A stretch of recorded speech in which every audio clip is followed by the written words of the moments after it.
आता जे विद्यार्थी जॉईन झालेत त्यांना परत एकदा सांगू की आज आपलं टॉपिक आहे भारतीय अर्थव्यवस्था. तर भारतीय अर्थव्यवस्थेचं स्वरूप, त्याचं क्षेत्र आणि त्याची आव्हाने. आणि जनरली आयोगाने जे क्वेश्चन्स विचारलेले आहेत या 3 सेक्शनवरती क्वेश्चन्स येतात. ठीक आहे, हे 3 सेक्शनवरती क्वेश्चन्स तुमचे टार्गेट होतात. मग आता काय शिकलो आतापर्यंत? चला, काही विद्यार्थी लेट आले का रे बाबांनो? तुम्हाला लिंक पाठवली होती मी. टेलिग्राम चॅनलवरती जॉईन नाहीत का?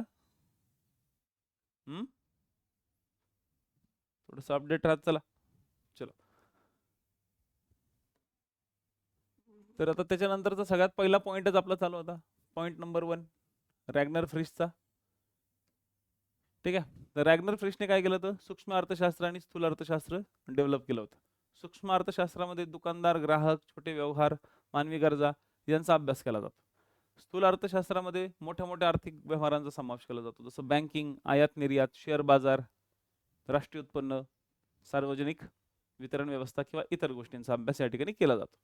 तर सूक्ष्म अर्थशास्त्र आणि स्थूल अर्थशास्त्र हे दोन्ही अर्थशास्त्रांचा भाग या ठिकाणी महत्त्वाचा आहे. देन सूक्ष्म अर्थशास्त्रामध्ये उत्पादक घटकांचा जर हिशोब केला तर बघा, भूमी, श्रम, भांडवल, उत्पादक हे जे, किंवा उत्पादक म्हणा किंवा संयोजक म्हणा, कधी कधी तुम्हाला इथं संयोजक पण दिलं जातं. ठीक आहे, तर तुम्हाला अर्थशास्त्राच्या पुस्तकांमध्ये हे 4 पॉइंट्स प्रत्येक वेळेस दिसत असतात.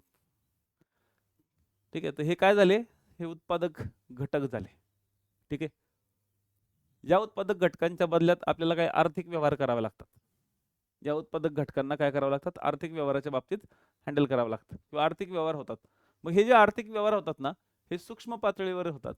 मग हे जे सूक्ष्म पातळीवरती जे आर्थिक व्यवहार होतात, त्या आर्थिक व्यवहारांचा अभ्यास आपण सूक्ष्म अर्थशास्त्रामध्ये करतो. सूक्ष्म अर्थशास्त्राचा अभ्यास आपण या ठिकाणी करत असतो. जसं भूमीला भाडं, तुम्ही एखादी जमीन रेंटवर घेतली, तुम्हाला भाडं द्यावं लागतं. ठीक आहे, आता जमीन तुम्ही काय देशभरातली देणार आहे का?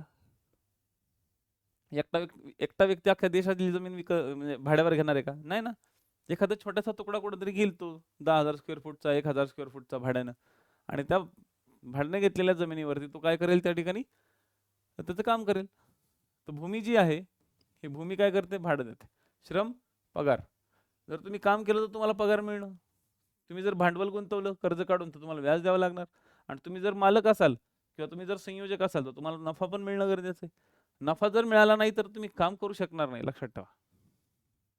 त्याच्यामुळे अर्थशास्त्रामध्ये ही गोष्ट आहेच की ती म्हणजे उत्पादक किंवा संयोजक जो कोणी असेल, मालक जो असेल, त्याला नफा मिळणं गरजेचं आहे.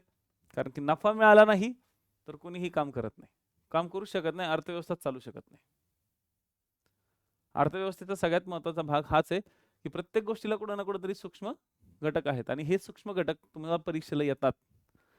ठीक आहे, हे पॉईंट विचारले जातात. दुसरी गोष्ट म्हणजे देवाणघेवाण, खरेदी विक्री. एखादा शेतकरी बाजारात जाऊन शेतीमाल विकतो तर त्याचा तो व्यवहार कसा झाला? सूक्ष्म झाला. ठीक आहे, त्याचा व्यवहार कसा झाला? सूक्ष्म झाला. पण पण जेव्हा आपण बचतीचा विचार करतो की जेव्हा जनता जनता बचत करते, आता बचत वरती सुद्धा तुम्ही बघा, आता उद्या आपलं कसं असणार आहे, ह्या सिरीज मध्ये आपण पहिले शिकणार आहोत आणि उद्या आपण आयोगाचे प्रश्न बघणार आहोत.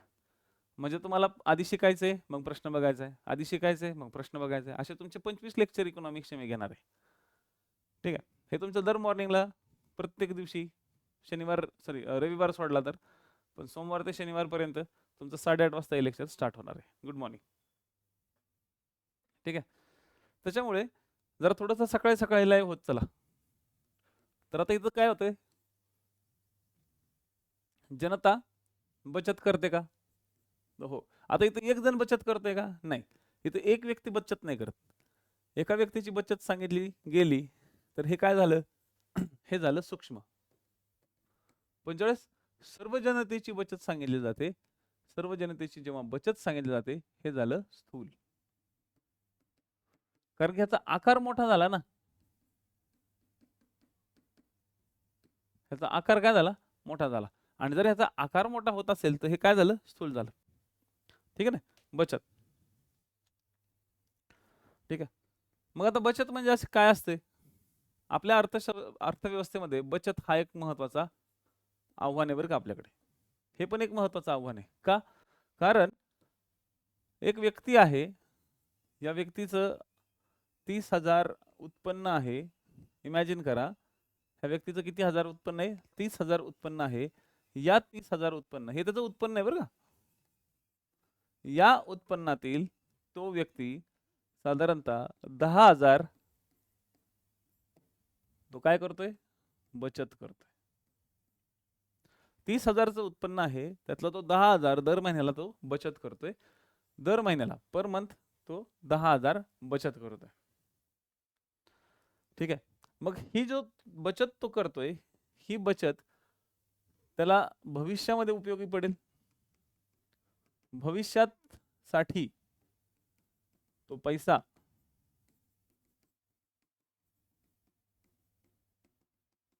साठवतोय. तो भविष्यासाठी ज्यावेळेस पैसा साठवतो त्याला आपण काय म्हणू? बचत म्हणू. बचत ही भविष्यातल्या गरजा पूर्ण करण्यासाठी असते. बचत ही कधी पण भविष्यातल्या गरजा पूर्ण करण्यासाठी असते, आताच्या नाही. आताची तुम्ही गरज पूर्ण करायला गेलात तर त्याला म्हणतात उपभोग. उपभोग हा सध्याची किंवा आताची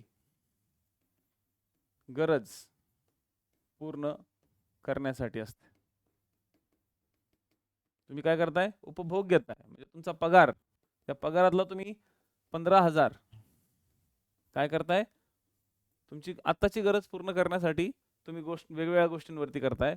आणि सपोज तुमचे 5,000 रुपये, ओके, 5,000 रुपये तुम्ही तुमचं जीवनमान व्यवस्थित ठेवण्यासाठी करत असाल. म्हणजे जर तुम्हाला तुमचे 20,000 रुपये तुमचा उपभोग म्हणजे आताची तुमच्या गरजा पूर्ण करणे आणि तुमचं राहणीमान मेंटेन करण्यासाठी तुम्ही 5,000 खर्च करताय. पण त्याच्यातलं बचत हा जो एक घटक आहे तो भविष्यातल्या वस्तू किंवा भविष्यातल्या गरजा पूर्ण करण्यासाठी करताय. म्हणजे आता ह्या बचत, उपभोग, राहणीमान ह्या ज्या गोष्टी असतात ना, बचत, उपभोग, राहणीमान, ठीक आहे, या सर्व गोष्टी जेव्हा आपण देश पातळीवरचा विचार करून बघतो, या सगळ्या गोष्टी ज्यावेळेस आपण देश पातळीवरचा विचार करतो, देश पातळी म्हणजे समजते ना, पूर्ण भारत देश. मग पूर्ण भारत देशातली बचत, पूर्ण भारत देशातला उपभोग आणि पूर्ण भारत देशातला राहणीमान, या ज्यावेळेस सर्व गोष्टींवरती आपण ज्यावेळेस विचार करतो, ठीक आहे, या सगळ्या गोष्टींवरती आपण ज्यावेळेस विचार करतो त्याला म्हणलं जातं स्थूल अर्थव्यवस्थेचे घटक. ठीक आहे. ठीक आहे. म्हणून लक्षात ठेवा, जो उपभोग असतो ना, त्या उपभोगावरती तुम्ही जर एखादी, समजा आता उपभोग म्हणजे काय, तर तुमची सध्याच बाजार आणायचा आहे तुम्हाला, किंवा तुम्हाला एखादी वस्तू विकत घ्यायची आहे, किंवा तुम्हाला एखादा टी शर्ट आवडला, टी शर्ट घ्यायचा आहे, ठीक आहे, तुमच्या घरात एखादी वस्तू आणायची आहे, बरोबर. या सगळ्या गोष्टींसाठी तुम्हाला काय करावं लागेल? उपभोग करावा लागेल. बचत ही उपभोगाच्या बाहेरची गोष्ट असते, उपभोगामध्ये तो येत नाही, लक्षात घ्या. बचत तुम्ही जर म्हणले ना, सर मला 10,000 रुपये बचत करायची, तर तो बचतीचा भाग म्हणजे तुमचा उपभोग नाही. उपभोग वेगळा असतो. त्यामुळं कायम लक्षात ठेवा, उपभोग वेगळा असतो, बचत वेगळी असते. मी परत एकदा सांगतो, उपभोग वेगळा असतो आणि बचत वेगळी असते. आणि यावरतीच तुम्हाला मेन्सला क्वेश्चन आलेले. असा पण एक क्वेश्चन येऊन गेलेला आहे, आता तुम्हाला उद्या सगळ्या गोष्टी कळतीलच त्या, की आपल्या भारतात लोकसंख्या खूप जास्त आहे. लोकसंख्या जास्त आहे. मग लोकसंख्या जास्त आहे, तर मग बचत आपल्याकडे जास्त का नाही? बचत जास्त दिसत नाही. ठीक आहे. बरेचदा जी बचत आहे, ही बचत संस्थात्मक बचत दिसत नाही. बचत दिसत नाही. आपल्याकडची जी बचत आहे ना, ती सोन्यामध्ये दिसते, सोन्यामध्ये जास्त दिसते. आपल्याकडचे जे लोक आहेत ना, पैसा सोन्यामध्ये जास्त गुंतवतात. त्यानंतर जमिनींमध्ये जास्त गुंतवतात, जमिनीमध्ये, घरामध्ये, ओके, घरामध्ये बऱ्याचशा लोकांची गुंतवणूक इथं चालते. गुंतवणूक म्हणण्यापेक्षा बचत. लोक म्हणतात की मी जमिनीत बचत करतोय घरात, पण ऍक्च्युअल मध्ये जमिनीत बचत करणे, घरामध्ये बचत करणे ह्या बचतीमध्ये येत नाहीत. सोनं विकत घेणे हे तुम्ही बचत म्हणू शकता, कारण की सोन्याची किंमत वाढत जाते, तुम्ही बचत म्हणू शकता. पण सोनं हे तुम्ही खरेदी पण करताय ना, मग ह्याला खरेदी म्हणायचं की बचत म्हणायचं, हा लय मोठा प्रश्न पडतो. कारण की मी आता काय म्हटलं की तुम्ही जे खरेदी करताय, तुम्ही जो उपभोग घेताय, तुम्ही सोनं घेतलं म्हणजे तुम्ही त्याचा उपभोग घेतला, तुम्ही जमीन घेतली म्हणजे तुम्ही त्याचा उपभोग घेतला. ओके, तुम्ही जमीन घेतली म्हणजे त्याचा उपभोग घेतला, तुम्ही घर बांधलं म्हणजे तुम्ही त्या घराचा उपभोग घेतला. पण तिथं तुम्ही काय केली, ऍक्च्युली इथं तुम्ही गुंतवणूक केली. दिस इज युअर इन्व्हेस्टमेंट. ही तुमची काय गुंतवणूक आहे, ही तुमची गुंतवणूक आहे. तुम्ही सोनं विकत घेताय, ही गुंतवणूक म्हणून घेताय, ही बचत म्हणून नाही घेत.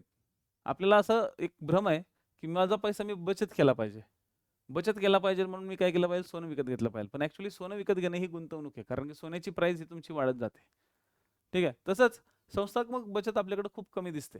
बरेचसे लोक बँकांमध्ये पैसे, आयोगाने क्वेश्चन इथं पण विचारलेत की बरेचसे लोक हे बँकांमध्ये पैसे गुंतवताना दिसत नाहीत. फिक्स डिपॉझिट, एफडी, एफडीचे प्रमाण आपल्याकडे कमी आहे. त्यानंतर बचत जास्त दिसतच नाहीत, आपल्याकडचे लोक खरंच बचत जास्त करत नाहीत. मग आलेल्या पैशातनं 50% सेव्ह करतच नाहीत, आलेल्या पैशातनं 10% सेव्ह झालं तर झालं. आपल्याकडे बचत जास्त दिसत नाही, हा एक सगळ्यात महत्त्वाचा आव्हान आहे आपल्या देशासमोर. कारण की बघा, एक लक्षात घ्या, जनतेकडचं जर बचत व्यवस्थित झाली नाही, जनतेने जर त्यांचा पैसा भविष्यासाठी केला नाही, ठीक आहे, बचतीतून जर तुमची मोठा पैसा क्रिएट झाला नाही, तर तुम्ही गुंतवणूक सुद्धा करू शकत नाही. आपल्या देशात ही कायम गोष्ट लक्षात ठेवा, बचत जर जास्त झाली नाही तर तुमचं गुंतवणूक वाढणार नाही, गुंतवणूक वाढणार नाही. म्हणजेच मी तुम्हाला परत एकदा क्लिअर करेल, बचत सगळ्यात पहिली असते. आणि जेव्हा बचत तुम्ही खूप जास्त करता, म्हणजे आता एक व्यक्ती आहे, ओके, समजा आता ए नावाचा व्यक्ती आहे, त्याने दर महिन्याला 10,000 10,000 10,000 10,000 असे तो 12, ओके, असे तो 12 महिने तो काय करतोय, 10,000 गोळा करतोय. तर त्याच्याकडे किती झाले, 1,20,000 रुपये. ओके, 1,20,000 रुपये झाले. तर 1,20,000 ह्या त्याने 1 वर्षासाठी केलं होतं. हे त्यांनी किती वर्षासाठी केलं होतं, 1 वर्षासाठी केलं होतं. हे जर त्यांनी 10 वर्षासाठी केलं तर ते किती होतात, 12 लाख रुपये होतात. जर हेच त्यांनी 10 वर्षासाठी केलं तर ते 12 लाख रुपये होतात. ठीक आहे, मी परत एकदा सांगतो, जर एखाद्या व्यक्तीने 10,000 रुपये पर मंथ जर गोळा केले तर ते 1,20,000 झाले, आणि 1,20,000 जर त्यांनी 10 वर्ष केले तर ते साधारणतः त्याचे 12 लाख रुपये झाले. बरं, 12 लाख रुपये हे त्यांनी बचत करून ठेवले होते. तर या 12 लाख रुपयावरती, या 12 लाख रुपयावरती बँक काय करते, एक इंटरेस्ट देते. काय देते, एक व्याज दर देते. आणि आपल्या भारतामध्ये बँकेचा व्याजदर खूप कमी आहे. आपल्या भारतामध्ये बँकेचा व्याजदर हा फक्त 5% किंवा 5.5% आसपास आहे. ठीक आहे, मॉर्निंग किती, तर 5% किंवा 5.5% आसपास आहे. 5.5% आपल्याकडे व्याजदर मिळते, म्हणजे तुम्ही जो पैसा तेही वार्षिक मिळते, दर महिन्याचा नाही. आपल्याकडे 5.5% व्याजदर वार्षिक आहे. त्याच्यामुळं आपल्याकडे गुंतवणूक करणाऱ्यांची जी संख्या आहे किंवा बचत करणाऱ्यांची संख्या आहे, गुंतवणूक तर सोडा, पहिले तर गुंतवणुकीच्या आधी पहिले बचत असते, एवढं लक्षात ठेवा. गुंतवणुकीच्या आधी काय असते, बचत असते. तर आपल्याकडे बचत करणाऱ्यांची संख्या काय आहे, एकदम कमी आहे. आणि बचत करणाऱ्यांची संख्या जेव्हा कमी असते, ठीक आहे, म्हणजेच काय, बचत करणाऱ्यांची संख्या जर कमी, तर त्याचं एक कारण सगळ्यात महत्त्वाचं, पहिलं कारण काय, पहिलं कारण, बचत कमी का आहे, बचत कमी का आहे. आणि त्याचं सगळ्यात पहिलं जे कारण आहे, ते पहिलं कारण म्हणजे बँक, ठीक आहे, बँक तुमचा जे व्याजदर आहे, बँकचे व्याजदर कमी आहे. आणि व्याजदर कमी असल्यानंतर लोक काय करतात माहितीये, लोक चिट फंडकडे जातात. यामुळे लोक जास्त व्याजदर भरण्यासाठी, जास्त व्याजदर मिळण्यासाठी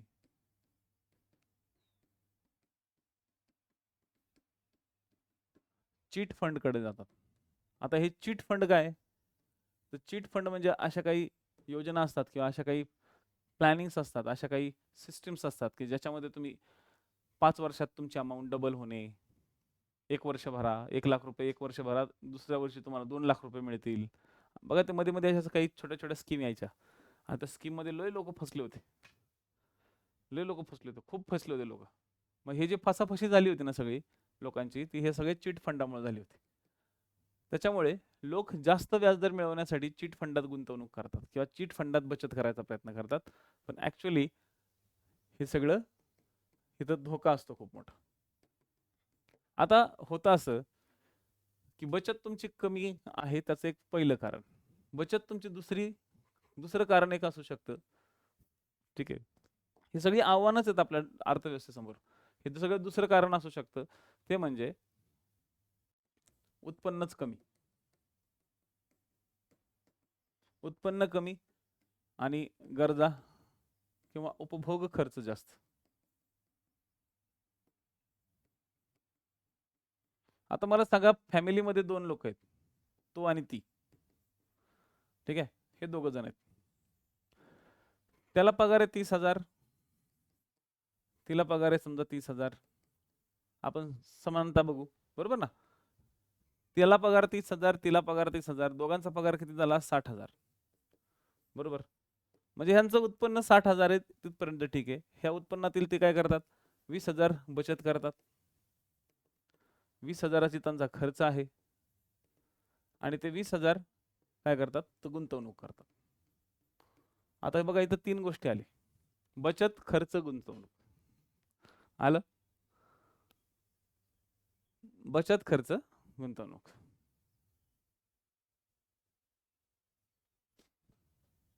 मी परत एकदा सांगतो: बचत, खर्च, गुंतवणूक. तिन्ही कन्सेप्ट आहेत आणि तिन्ही कन्सेप्ट मेन्सला आले.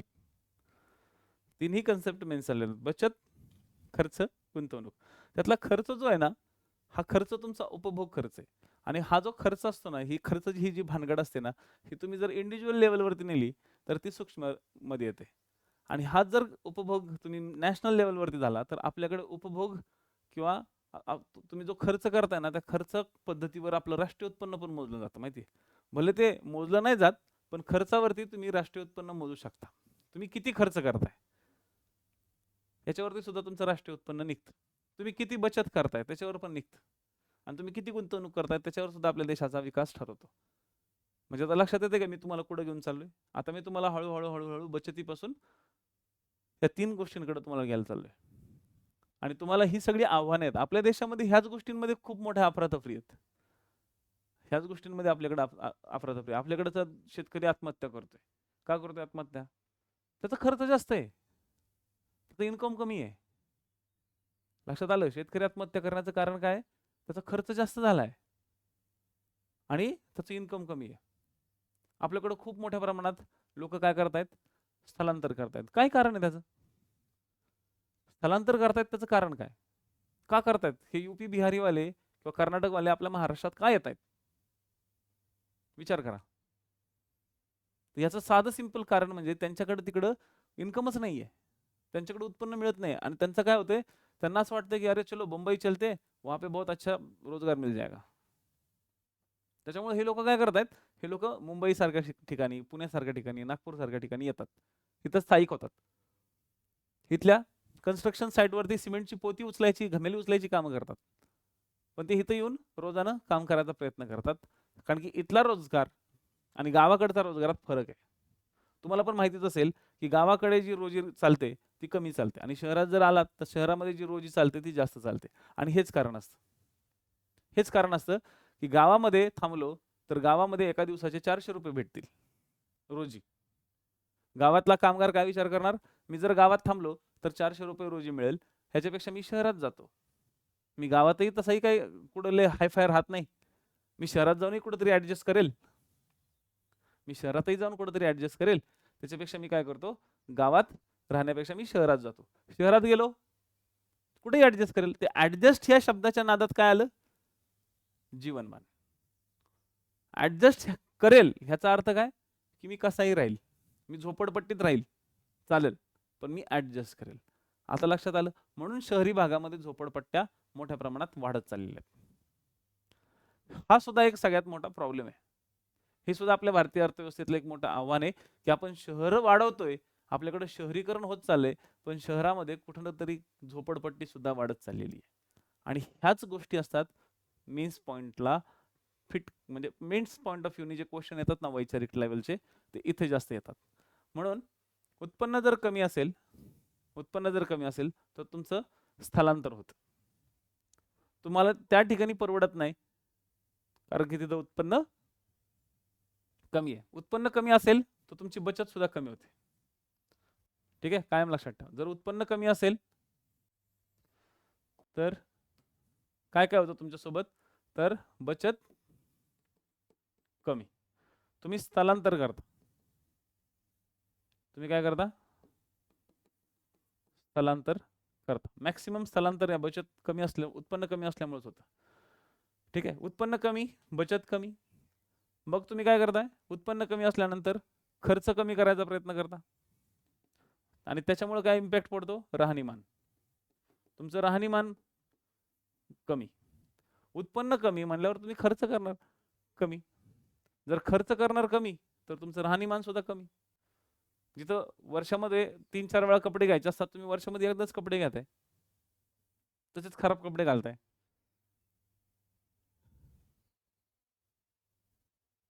रोज आवश्यक असलेल्या ज्या कॅलरीज आहेत, ह्या कॅलरीज तुम्ही पूर्ण करत नाही.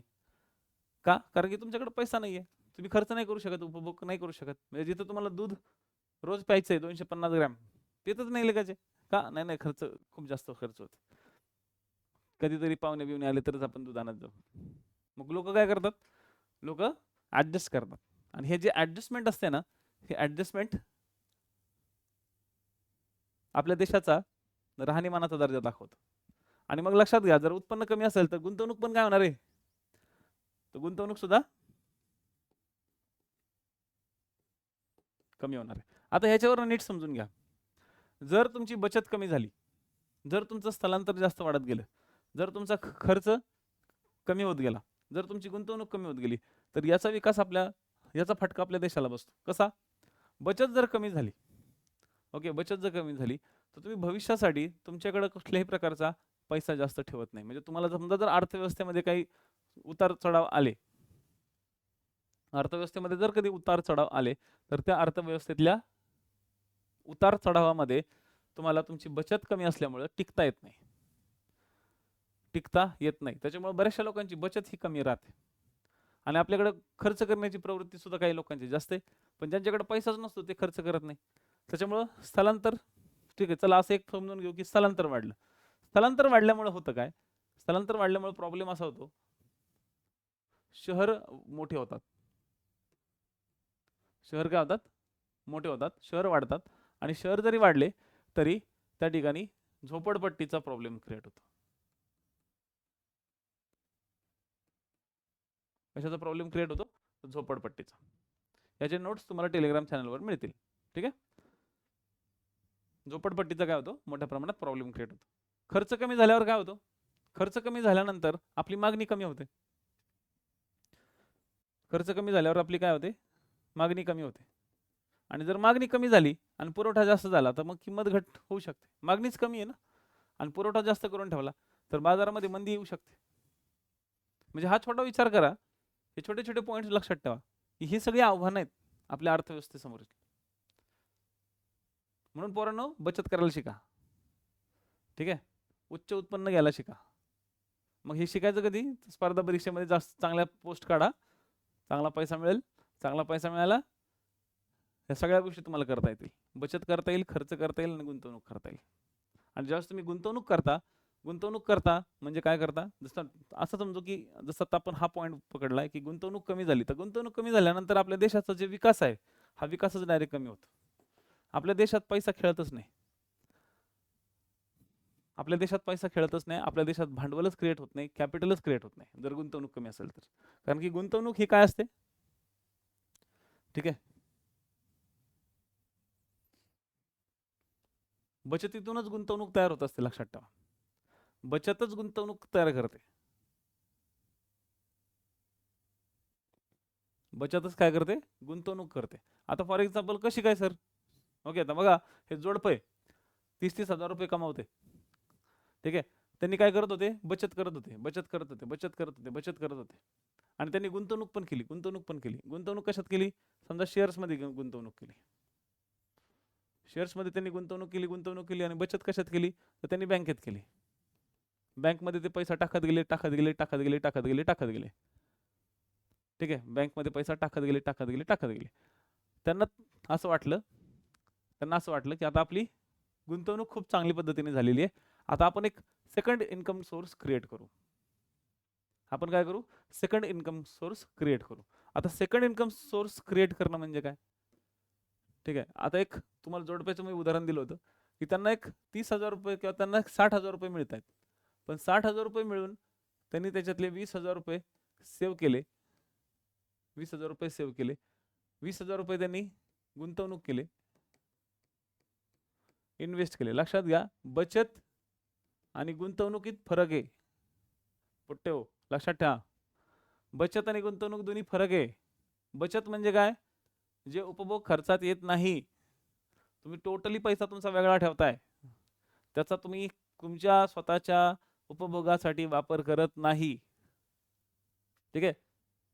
पण गुंतवणूक म्हणजे काय, तर गुंतवणुकीची जी कन्सेप्ट असते, ती गुंतवणुकीची कन्सेप्ट ही अशी आहे की तुम्ही तुमच्या उपभोग बचतीतून तयार झालेल्या जे भांडवली वस्तू असतात, बचतीतून तयार झालेल्या ज्या भांडवली वस्तू असतात, या भांडवली वस्तूतून किंवा या भांडवली वस्तूत तुम्ही गुंतवणूक करून तुम्ही तुमची गुंतवणूक वाढवू शकता. बचत करून करून तुमच्या काय होतात, तर भांडवली किंवा भांडवली वस्तूंची किंवा भांडवलाची निर्मिती होत असते. आणि जेव्हा तुमची भांडवल मोठ्या प्रमाणात झाली तर तुम्ही काय करता, गुंतवणूक करता. काही लोक आपल्या इन्कम मधून आधीच गुंतवणूक करून ठेवतात. मग हे इन्कम मधून गुंतवणूक करून ठेवलेले लोक काय करतात, मोठा पैसा होऊ देतात. आणि मोठा पैसा झाला की मग आपल्या गरजेनुसार ते वापरतात. गरजेनुसार म्हणजे समजा आता मुलीचे लग्न आहे, किंवा सेकंड इन्कम सोर्स,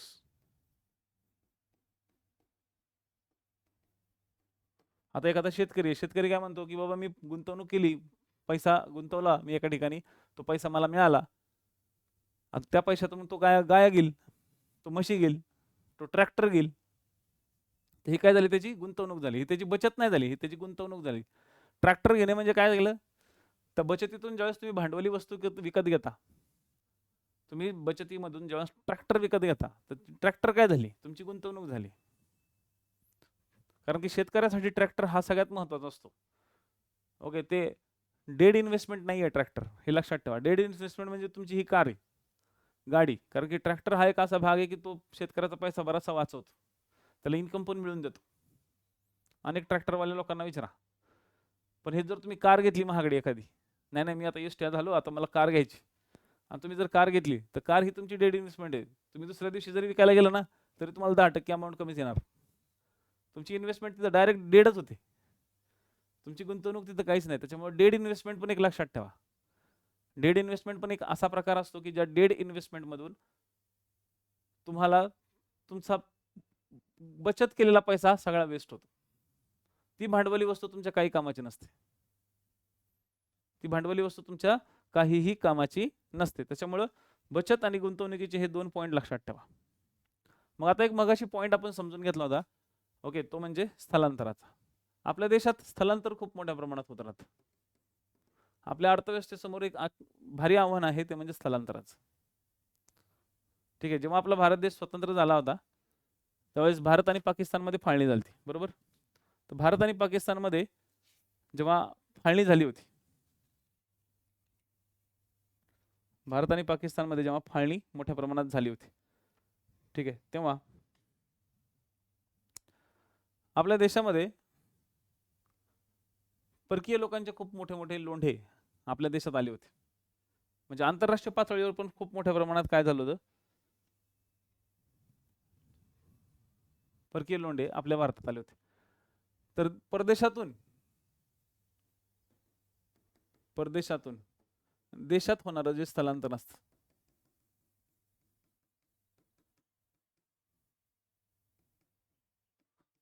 त्याची एक कॅटेगरी आता सध्या आपण बनवू.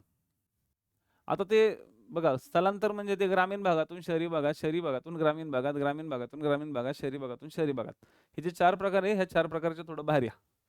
ते 4 प्रकार झाले तुमच्या प्रोला, आले तर तुमच्या मेन्सला पण येतील आणि ते सोपे आहेत. ओके, ते 4थीच्या पोराला पण कळतं. आता जे तुम्हाला मी सांगतोय ते खूप महत्त्वाचं आहे, ते मेन्स पॉईंट ऑफ व्ह्यूने गरजेचं आहे. आणि ह्या मेन्स पॉईंट ऑफ व्ह्यू मध्ये काय राहतं की परदेशातून आपल्या देशात मोठ्या प्रमाणात जर स्थलांतर झालं तर काय होतं, त्याचा इम्पॅक्ट आपण समजून घेऊया. तर परदेशातून ज्यावेळेस देशामध्ये आपल्या भारत देशात स्थलांतर होतं, जेव्हा भारत देशात स्थलांतर होतं तेव्हा काय होतं, तर तेव्हा आपल्या देशात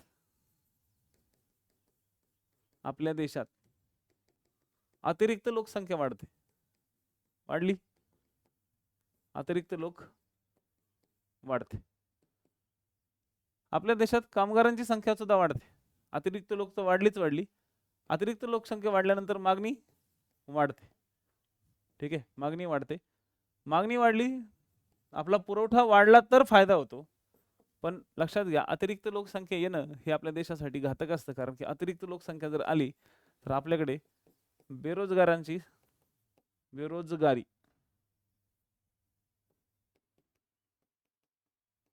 सुद्धा वाढते.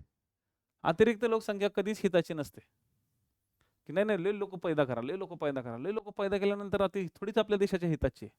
अतिरिक्त लोकसंख्या म्हणजे एक प्रकारची एक काय झिरो, त्यांचं काहीच उत्पादकता नसते, विनाकारांचे ते लोक भरून ठेवलेले असतात अर्थव्यवस्थेमध्ये.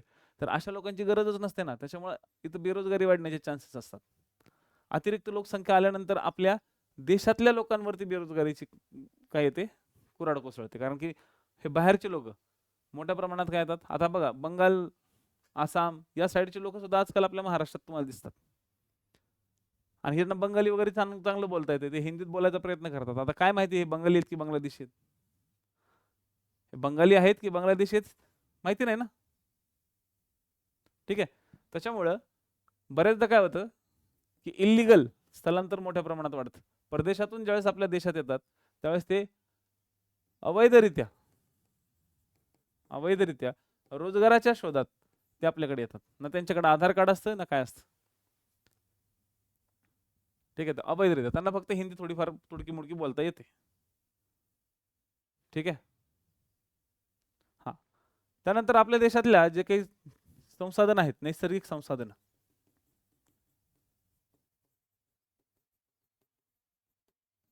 यांच्यावर ताण पडतो.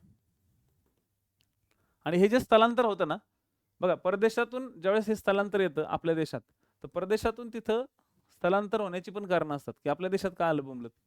बरं, आपला भारत देश हा खूपच विकसित आहे असं पण नाही, पण आपल्या भारत देशातले काही असे कोपरे आहेत किंवा काही असे राज्य आहेत की ते विकसित आहेत, ते डेव्हलप व्हायला लागलेत. जसं गोवा आहे, महाराष्ट्र आहे, गुजरात आहे, तमिळनाडू आहे, कर्नाटक आहे, यूपी आता व्हायला लागलाय, दिल्लीचा एरिया आहे. हे जे प्रदेश आहेत ना, हे प्रदेश थोडेसे आता रोजगार निर्मिती जास्त मोठ्या प्रमाणात व्हायला लागली, म्हणून हे प्रदेश विकसित व्हायला लागले. पण तुमच्यातला कोणी जाईल का तिकडं छत्तीसगडला, तुमच्यातला कोणी जाईल का झारखंडला? महाराष्ट्रातला व्यक्ती तिकडं कधी जाणारच नाही, महाराष्ट्रातला कधी व्यक्ती तिकडं ह्याला अरुणाचल प्रदेशला जाणार नाही, आसामला जाणार नाही, मेघालयला जाणार नाही. का नाही जाणार? कारण की त्या ठिकाणी आणि आपल्या ठिकाणामध्ये खूप मोठा फरक आहे. मग हा फरक काय आहे? आपल्या भारतामध्ये जेवढे राज्य आहेत, ह्या सगळे राज्य एकसारखे का नाही आहेत? मग येते त्या ठिकाणी राज्यांमध्ये असलेले काही महत्त्वाचे विषमता. पॉईंट लक्षात आले का रे बाबांनो?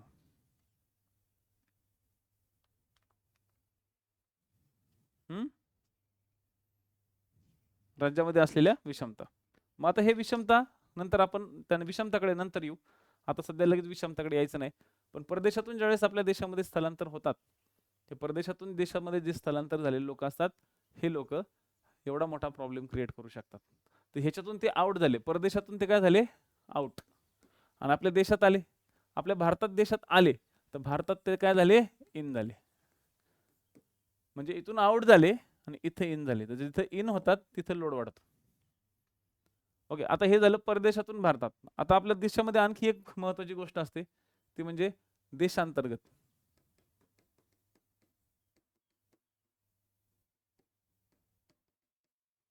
मग देशांतर्गत स्थलांतरामध्ये ते 4 उपप्रकार लक्षात ठेवा, जे की तुम्ही प्रीला वाचलेच असताल. ठीक आहे. काय तर शहरी भागातून ग्रामीण भागात, हे सहसा खूप कमी होतं. ग्रामीण भागातून शहरी भागात, शहरी भागातून शहरी भागात, ग्रामीण भागातून ग्रामीण भागात. ठीक आहे. यातलं हे प्रकार खूप चालतो. ग्रामीण भागातून शहरी भागात का जातात बरं लोक? ग्रामीण भागातून शहरी भागात लोक जाण्याचं मागचं कारण काय? आता आपण महाराष्ट्राचा विचार करू. तुम्हाला माहिती आहे का, महाराष्ट्रामध्ये 1983 ला एक समिती अपॉइंट केली होती, विमा दांडेकर समिती. 1983 मध्ये महाराष्ट्रात 1983 ला म दांडेकर यांच्या अध्यक्षतेखाली एक समिती अपॉइंट केली होती. का बरं केली होती? तर 1983च्या काळामध्ये, 1983च्या आधी 1981 मध्ये आपल्याकडे 2 प्रशासकीय विभाग तयार केले होते. आठवत असेल तुम्हाला, नाशिक आणि अमरावती. का केले बरं वेगळे? नाशिक पुण्यामध्ये होतं. ठीक आहे, नाशिक पुण्यामध्ये होतं, अमरावती नागपूरमध्ये होतं. हे वेगळे का केले?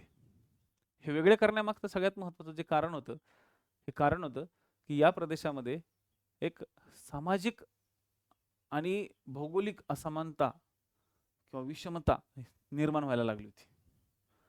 आपला महाराष्ट्र तयार झाला 1 मे 1960 ला, बरोबर. मग 1 मे 1960 पासून 1 मे 1960 पासून आत्तापर्यंत म्हणजे 1981 पर्यंत आपल्या देश, आपल्या महाराष्ट्र देशात, आपल्या देशाचा तर नंतर विचार करू, आता सध्या तुम्ही मुख्य परीक्षेला म्हणजे महाराष्ट्राचा संदर्भ तुम्हाला इथं आयोग विचारणार. तर आपल्या देशामध्ये, सॉरी आपल्या राज्यामध्ये अशी एक चित्र तयार व्हायला लागलं होतं की पुणे प्रशासकीय विभाग म्हणलं तर पार अगदी त्या नंदुरबार, त्या धुळ्याच्या पासून तो खाली दक्षिणेकडे कोल्हापूरपर्यंत पुणे प्रशासकीय विभाग, एवढा लांबच्या लांब पुणे प्रशासकीय विभाग होता. बरोबर. मला सांगा, त्या प्रशासकीय विभागातलं एक कुठलंही काम करायचं म्हणलं, पुण्यातल्या ऑफिसमध्ये जायचं म्हणलं, तर त्या धुळ्यातल्या माणसाला त्या पुण्यात यावं लागायचं. ठीक आहे. त्यानंतर असं लक्षात आलं की अरे उत्तरेकडे आणि दक्षिणेकडे जास्त विकास झालाच नाहीये. त्या काळात कोल्हापूरचा पण काही खूप जास्त विकास होत नव्हता. कोल्हापूरची अर्थव्यवस्था ही सगळी कशावर आधारित होती? कृषी आणि जोडधंदे. उत्तरेकडे धुळे जळगावकडे तर दुर्लक्षच असायचं. मग आता ठरवलं काय, तर आपण सगळ्यात पहिले एक सगळ्यात मोठा चान्स घेतला, तो म्हणजे अमरावती आणि नाशिक हे प्रशासकीय विभाग 1981 ला वेगळे केले. मग 1981 ला वेगळे केल्यानंतर आपल्या आर्टिकल 371 भारतीय राज्यघटनेतला आर्टिकल 371 मध्ये आपल्या महाराष्ट्राच्या खास तरतुदी दिलेल्या आहेत. माहिती असतील तुम्हाला. आर्टिकल 371 क्लॉज 1, याच्यामध्ये महाराष्ट्रासाठी, गुजरातसाठी काही खास तरतुदी दिलेल्या आहेत, माहिती आहे ना. तर ह्या महाराष्ट्रासाठी ज्या खास तरतुदी दिलेल्या आहेत, जे कोणत्या रिजनसाठी दिलेल्या आहेत, तर 3 रिजनसाठी दिलेल्या आहेत. ठीक आहे. आर्टिकल 371 संदर्भात विदर्भ, मराठवाडा, आता तुम्ही म्हणाल सर विदर्भ आणि मराठवाडाच आहे, पण तिसरा पण एक आहे, त्याला म्हणतात शेष महाराष्ट्र.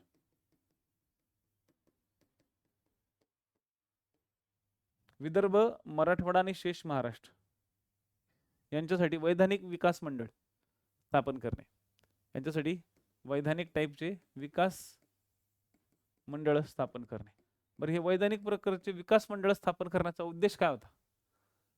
हे स्थापन आधीच केलं गेलं होतं, परंतु हे स्थापन आधी करून सुद्धा यांचं काम व्यवस्थित नव्हतं. यांची कामं आता पण व्यवस्थित नाही आहेत बरं का. त्यावेळेसही नव्हतं ना, आता काही ढंगाची कामं करतात असं पण नाही, लेख कमी कामं करतात हे विकास महामंडळ. तर ही जी विकास मंडळ आहेत, ह्या विकास मंडळांनी विदर्भ, मराठवाडा आणि विशेष महाराष्ट्रासाठी ज्या काही तरतुदी केल्या होत्या, या तरतुदींमुळे त्या प्रदेशामध्ये खूप मोठ्या प्रमाणात विषमता निर्माण झाली होती. आणि मग ही विषमता दूर करण्यासाठीच 29 जुलै 1983 ला 29 जुलै 1983 मध्ये आपल्या महाराष्ट्र शासनानं विमा दांडेकर यांच्या अध्यक्षतेखाली एक प्रादेशिक असमतोल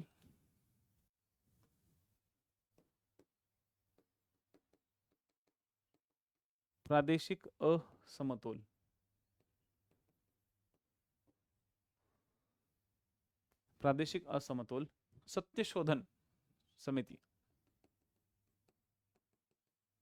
सत्यशोधन समिती काय केली? गठीत केली. प्रादेशिक असमतोलाची सत्यशोधन समिती गठीत केली. याच्यामुळं आपल्या महाराष्ट्र राज्याने एक पाऊल उचलायचा प्रयत्न केला की आपल्या प्रदेशामध्ये विषमता खूप जास्त वाढली नाही पाहिजे. पुढे जाऊन 3 ऑगस्ट 1983 ला 3 ऑगस्ट 1983 ला या समितीने दिलेला जो काही शिफारशी होत्या, या शिफारशीच्या आधारावरती महाराष्ट्र राज्याने काही आदेश काढले. महाराष्ट्राने काही आदेश पारित केले, त्याला आपण GR म्हणतो. ठीक आहे, GR म्हणतो. तर हे GR पास केले आणि या GR पास करून आपल्या नागपूर करार, त्यानंतर मराठवाडा, विदर्भ यांचा विकास, त्यानंतर आर्टिकल 371, या 371 मध्ये तरतुदी केलेल्या विकास महामंडळाची कार्य, या सगळ्या गोष्टींवरती त्यांनी प्रकाश पाडला होता.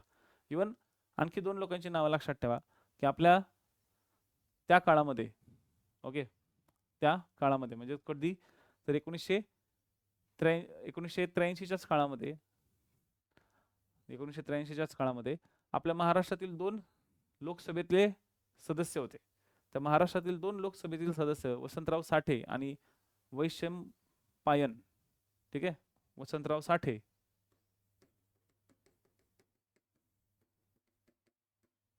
व वैशंपायन यांनी एक खाजगी घटना दुरुस्ती विधेयक आर्टिकल 371 वर मांडले होते, बस सादर केले होते.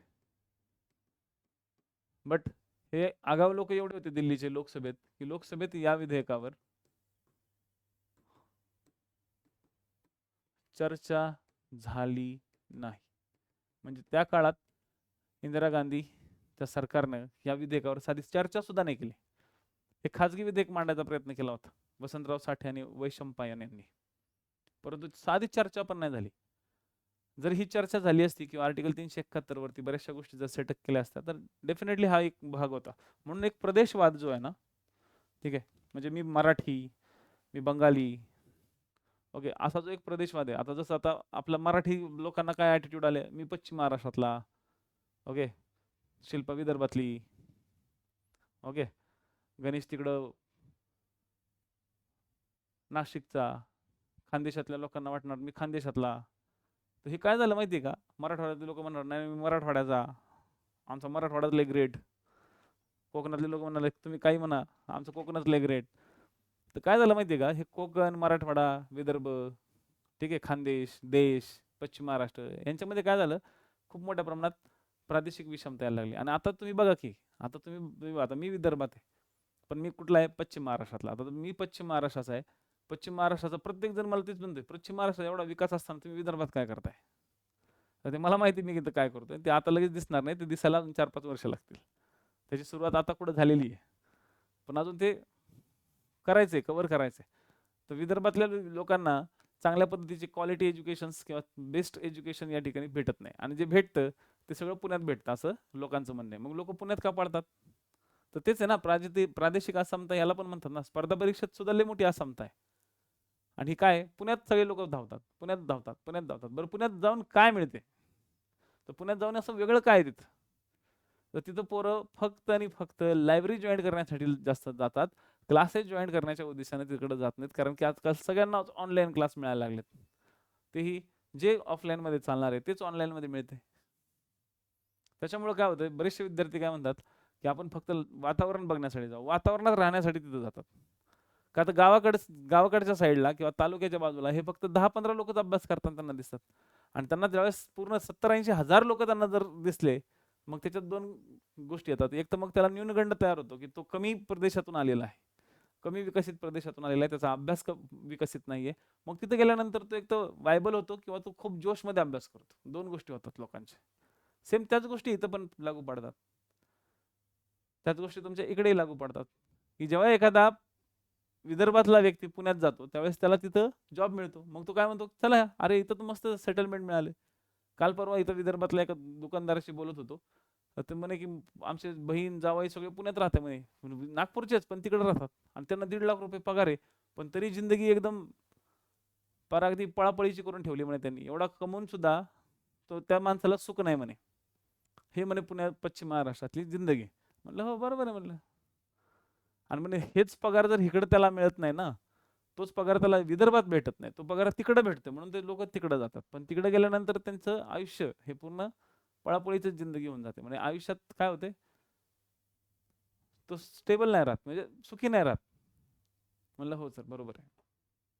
इकडे आल्यानंतर तेवढा पगार नसतो.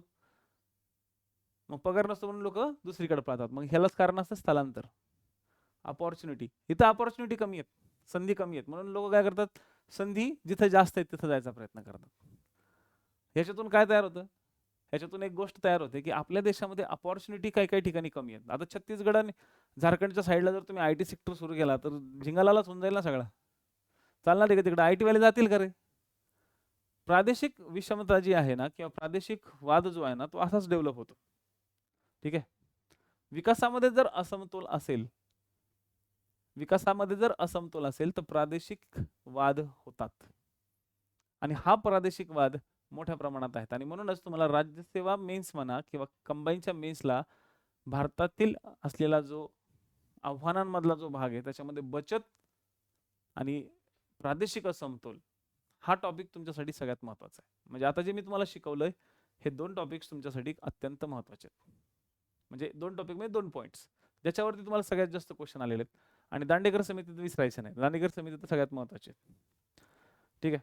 आता मला हे सांगा की आपल्या देशामध्ये काय झालेलं आहे की महाराष्ट्र गुजरात, आपल्या देशामध्ये महाराष्ट्र आणि गुजरात आणि कर्नाटक हे 3 राज्य असे आहेत ज्या 3 राज्यांमध्ये औद्योगिकरण बऱ्यापैकी आहे. ठीक आहे. आता कर्नाटक सोबत आपण तमिळनाडू पण घेऊ चला.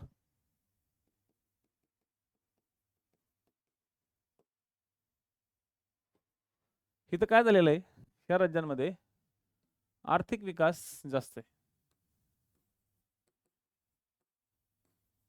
त्यांचा आर्थिक विकास जो झालेला आहे तो आर्थिक विकास जास्त झालेला आहे. यांच्यामध्ये औद्योगिकरण जास्त झालेलं आहे. यांच्यामध्ये गुंतवणूक जास्त झालेली आहे. यांच्याकडे नागरीकरण जास्त आहे. शहरं विकसित झालेली आहेत. ठीक आहे. आणि विशेष म्हणजे यांच्या लोकसंख्या पण बऱ्यापैकी आहेत. आता मला सांगा, आर्थिक विकास, औद्योगिकरण, गुंतवणूक आणि नागरीकरण ह्या 4 गोष्टी महत्त्वाच्या आहेत. जर या 4 गोष्टी यांच्या इथं झालेल्या आहेत, मग ह्यालाच वाईस वर्सा बिहारचं घ्या बरं उदाहरण. तर बिहारमध्ये काय रे, काय आहे बिहारमध्ये? मला सांगा, बिहारमध्ये, आसाममध्ये काय आहे? काहीच नाही ना. बिहार घ्या, आसाम घ्या, UP घ्या, काय? नथिंग. छत्तीसगड घ्या, MP घ्या, MPचा सुद्धा विकास नाही झालाय देशाच्या मध्ये असून सुद्धा. देशाच्या मध्ये असून सुद्धा मध्य प्रदेश ना, मध्यभागी आहे ना तो, की ज्या ठिकाणून त्याला सगळी कनेक्टिव्हिटी इझिली आहे, इझी कनेक्ट होऊ शकतो तो सगळीकडनं, परंतु त्याला तिथं विकसित करता नाही आलं स्वतःचे डेव्हलपमेंट. म्हणजे बिहार उलट MP, उत्तर प्रदेश हे जे प्रदेश आहेत यांनी विकसित करण्याऐवजी यांची जास्तीत जास्त आता अधोगती होती. आणि इथून मोठ्या प्रमाणात काय होते की त्या ठिकाणी ना शिक्षण व्यवस्था चांगली होती, ना आरोग्य व्यवस्था चांगली होती, ना मानवी संसाधन चांगलं होतं, नथिंग. या सगळ्या गोष्टींमुळे काय झालं, या प्रदेशातून या प्रदेशातून जी लोक आहेत हे लोक या प्रदेशात यायला सुरुवात झाली. म्हणजे बिहार, आसाम, UP, छत्तीसगड, MP या प्रदेशातून तुम्हाला मोठ्या प्रमाणात लोक या रिजन मध्ये येताना तुम्हाला दिसतील. इव्हन राजस्थानमध्ये पण खूप मोठा प्रॉब्लेम आहे. राजस्थानमध्ये सुद्धा खूप मोठा प्रॉब्लेम आहे. राजस्थानमधून सुद्धा लोक आपल्या महाराष्ट्रात येतात. आपल्या आजूबाजूच्या प्रदेशात आपण जेवढे स्वीट होम बघतो त्या स्वीट होम मध्ये बघा तुम्हाला सगळे राजस्थानीच दिसतील. मराठी माणसाचं स्वीट होम चुकून एखादं दिसेल तुम्हाला. स्वीट होमचं दुकान, पेढ्याचं दुकान तुम्हाला मराठी माणसाचं चुकून एखाद्याचं दिसेल. काय झालेले सगळे राजस्थानी लोक आलेले का आलेले तिकडे?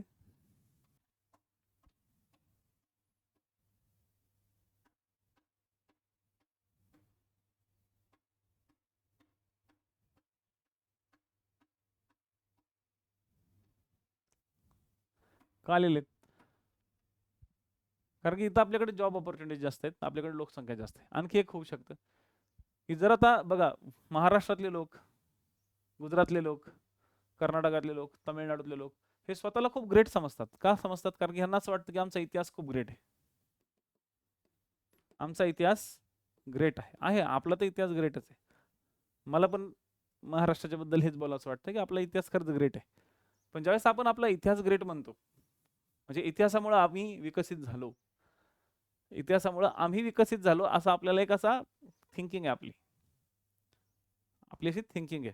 इतिहासामुळे आम्ही ग्रेट झालो आणि इतिहासामुळं यांच्याकडचा इतिहास ढंगाचाच नाहीये. एमपीचा इतिहास ढंगाचा नाहीये, बिहारचा इतिहास चांगला नाहीये, छत्तीसगडचा इतिहास चांगला नाहीये, म्हणून हे मागास आहेत. अशी थिंकिंग आहे बरं का. हे मी रियालिटी, हे फॅक्ट्स नाही सांगत आहे मी तुम्हाला. अशी थिंकिंग आहे. ऍक्च्युली ही थिंकिंग खूप चुकीची आहे. ही थिंकिंग खूप चुकीची आहे. लक्षात?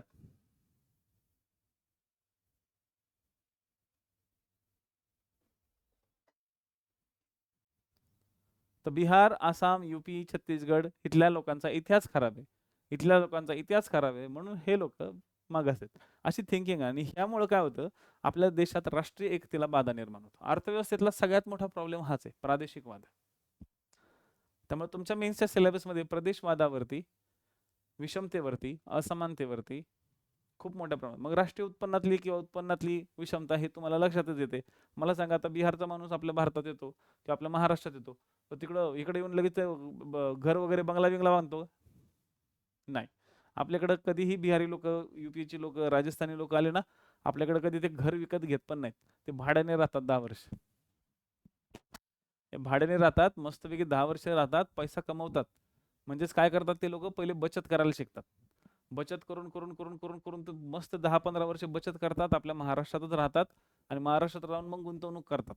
मग कुठल्या तरी एखाद्या जमिनीत गुंतवणूक करणार, मग ती जमीन नावावर करणार, मग तिथे एखादं घर बांधणार आणि मग तिथले स्थायिक होणार. मग इथं स्थायिक होऊन ते आणखी जास्त प्रगती करणार. मग मोठा बंगला बांधतील 15-20 वर्षानंतर. मग त्यांच्या पुढच्या पिढीला ते इथं शिकवणार. लक्षात ठेवा, तुम्ही कधी पण बघा, साऊथ इंडियातले लोक, कर्नाटकातले लोक स्वतः गव्हर्नमेंट शाळेत गेलेले असतात, पण स्वतःच्या पोरांना इंग्लिश मिडियमच्या शाळेतच टाकतात. नॉर्थ साईडचे लोक सगळे इंग्लिश मिडियमच्या शाळेत टाकतात. का? कारण की त्यांना शिक्षण नाही भेटलं ना. आपल्या पण महाराष्ट्रात आता तो ट्रेंड आलेला आहे आता इंग्लिश मिडियमचा. ठीक आहे, आपल्याकडे भारतात, आपल्या महाराष्ट्रात पण तो ट्रेंड यायला लागलेला आहे इंग्लिश मिडियमचा. पण बाहेरची लोक आपल्या देशात येऊन आता प्रगती व्हायला लागली. का? कारण की त्यांना माहिती आहे ना की महाराष्ट्रात आल्यानंतर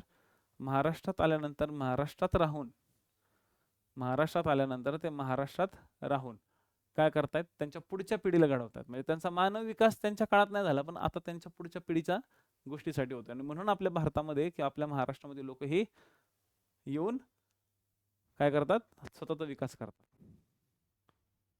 ठीक आहे, तर हे सगळे इश्यू लक्षात आले. तर उद्या सकाळी 8:30 वाजता सगळ्यांनी आता लाईव्ह राहा. इकॉनॉमिक्सचे तुमचे 25 लेक्चरचा शेड्यूल लावलेला आहे. इकॉनॉमिक्सचे 25 लेक्चर राज्यसेवा मुख्य परीक्षेच्या पॉईंट ऑफ व्ह्यूने तुमचे होतील, ही बनगड लक्षात ठेवा. परत मी तुम्हाला ह्या बेसिक गोष्टी सांगणार नाही. आता जाता जाता फक्त एवढं सांगेल की आपल्या किरण गुरुजी ॲपवरती 2 बॅचेस खूप महत्त्वाच्या आहेत. त्यातली पहिली बॅच आहे विजय धनुष्य. विजय धनुष्याची व्हॅलिडिटी तुम्हाला पहिले क्लिअर करेल. व्हॅलिडिटी 2 वर्षाची आहे. ठीक आहे, किती वर्षाची आहे? 2 वर्ष ही व्हॅलिडिटी आहे.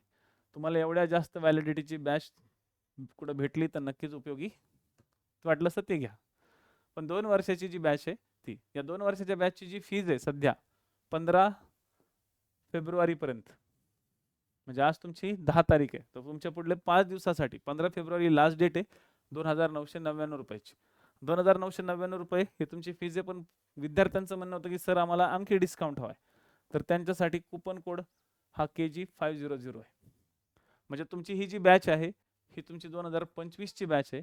टार्गेट 9 नोव्हेंबरचं ठेवून आम्ही चाललेलो आहोत. तर ही प्री आणि मेन्स ओरिएंटेड असलेल्या फक्त GS ची बॅच आहे. मराठीची बॅच तुमची नेक्स्ट लॉन्च होईल, मराठी व्याकरणाची, ते होनराव मॅडम कव्हर करतील. तर GS ओरिएंटेड जी बॅच आहे ही फक्त GS म्हणजे तुम्ही प्री आणि मेन्सचा GS एकाच बॅचमध्ये करायला मिळतो, तेही फक्त 2,500 रुपयात. ओरिजिनल फी याची 9,999 रुपये आहे. म्हणजे तुम्हाला मी 75% डिस्काउंट दिलेला आहे. आणि हा 75% डिस्काउंट जर घ्यायचा असेल विजय धनुष्य बॅचमध्ये नक्की जॉईन व्हा. ही ऑफर फक्त 15 तारखेपर्यंत आहे. त्यानंतरची दुसरी बॅच आहे यशोगंगा बॅच. ज्या विद्यार्थ्यांचं स्वप्न आहे राज्यसेवाद्वारे DC व्हायचं, तहसीलदार व्हायचं, ठीक आहे, त्यांना ते स्वप्न कायम जागा ठेवायचे. त्यात नवीन आलेला डिस्क्रिप्टिव्ह पॅटर्न, मेन्स पॅटर्न, मेन्समध्ये पेपर 1 आणि पेपर 3 होणार आहे तुमचा. ठीक आहे, पेपर 1 आणि पेपर 3. पेपर 4चा वेगळा कोर्स तुमचा येणार आहे. प्रीमध्ये GS, CSAT आणि इंटरव्ह्यूज पर्यंतच्या सगळ्या तयारी, सगळ्या डेव्हलपमेंट्स तुमच्या या MPSC राज्यसेवा 2025च्या यशोगंगा बॅचमध्ये होणार आहे. ही बॅच व्हॅलिडिटी 2 वर्षाची आहे आणि या बॅचची प्राइस आहे 4,499. परत आम्ही काय केले तर त्याच्यामध्ये KG 500 हा कोड दिल्यामुळं हा ऑफर प्राइस तुम्हाला 3,999 ची पडते. ठीक आहे, तर KG 500 हा कोड नक्की वापरा. हा कोड वापरल्यावरती तुम्हाला ही प्राइस देईल. राज्यसेवा तेही 2 वर्षाची बॅच, व्हॅलिडिटी असलेली आणि एकदम डिटेल लेक्चर्स यामध्ये होत आहेत. सध्या वर्ल्ड जिओग्राफीचा सेशन चालू आहे, त्यामध्ये नंतर तुम्हाला इंडियन जिओग्राफी आणि महाराष्ट्र जिओग्राफी रेकॉर्डेड फॉर्मॅटमध्ये या बॅचमध्ये तुम्हाला दिलं जाणार आहे.